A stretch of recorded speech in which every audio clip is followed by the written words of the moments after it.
कान्हा अनमोल blog में आपका स्वागत है। सीता जन्मोत्सव पर बहुत ही प्यारा सा सुंदर सा सोहर गीत लेकर के आई हूँ। आप इस सोहर गीत को जरूर सुने।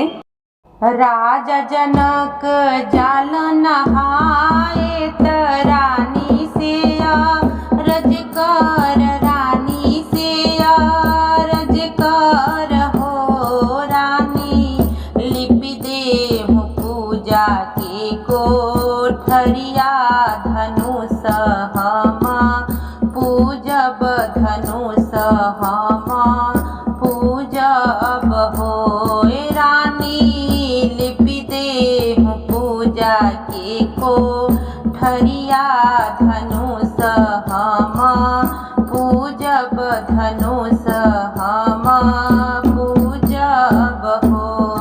मैया जे सीता के बोलावेली गोदी बई, ठावेली गोदी बई, ठावेली हो सीता, लिपि देहु पूजा के कोठरिया, धनुष पापा पूजिहे, धनुष पापा पूजिहे न हो सीता, लिपि देहु पूजा के कोठरिया, धनुष पापा पूजिहे, धनुष पापा पूजिहे न हो। सुरभि गैया के गोबरा, गंगा जल पनिया, गंगा जल पनिया न हो सीता, बाएं हाथ धनुष उठावेली, दाहिने हाथे लिपेली, दाहिने हाथे लिपेली हो सीता, बाएं हाथ धनुष उठावेली, दाहिने हाथे लिपेली हो।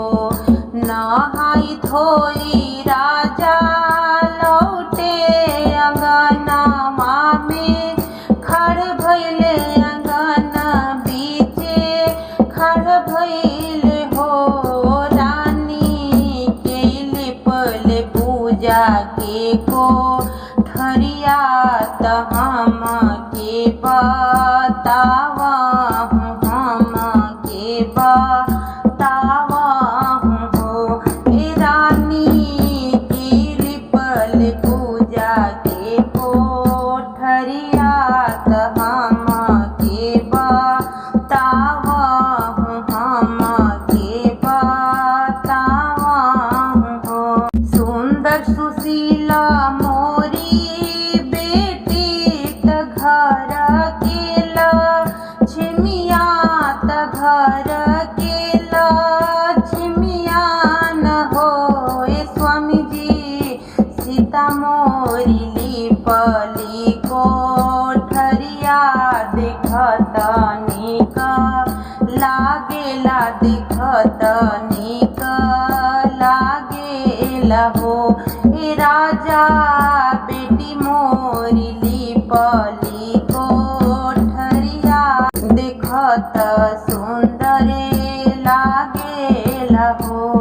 राजा जी सीता के बोलवले त बगल में बई ठावेल, बगल में बई ठावेल हो बेटी, कैसे कैसे लिपलू कोठरिया, त हम के बतावा, हम के बतावा हो।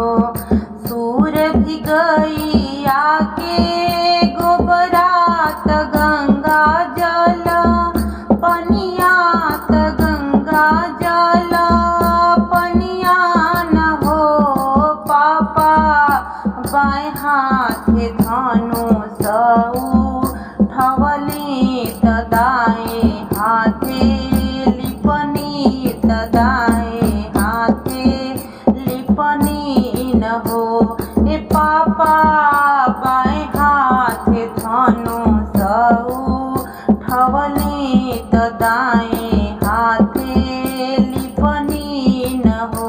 तू ही मोरी बेटी से बेटा त घर केला छमिया त घर केला छिमिया न हो। बेटी जवना मंगन तू मंगबू ए बेटी जवना मंगन तू मंगबू वही हम देहि बवही हम देहि बहो। पहिला मंगन सीता मांगेली मंगन विधि पुरवई मंगन विधि पुरवई हो। सीता मांगली सासु कौशल्या ससुर राजा दशरथ ससुर राजा दशरथ हो। सीता मांगेली सासु कौशल्या ससुर राजा दशरथ हो। दूसरा मंगन सीता मांगेली मंगन विधि पुरवई मंगन विधि पुरवई हो। सीता मांग लखन यश देवर तपति श्री राम तपति श्री राम न हो। सीता मंगन सीता मांगेली सीता मंगन सीता मांगेली मंगन विधि पुरवई मंगन विधि पुरवई हो। सीता मांगली अयोध्या का राजत सरयू नहाए के हो। ओ राम सीता मांगेली अयोध्या राज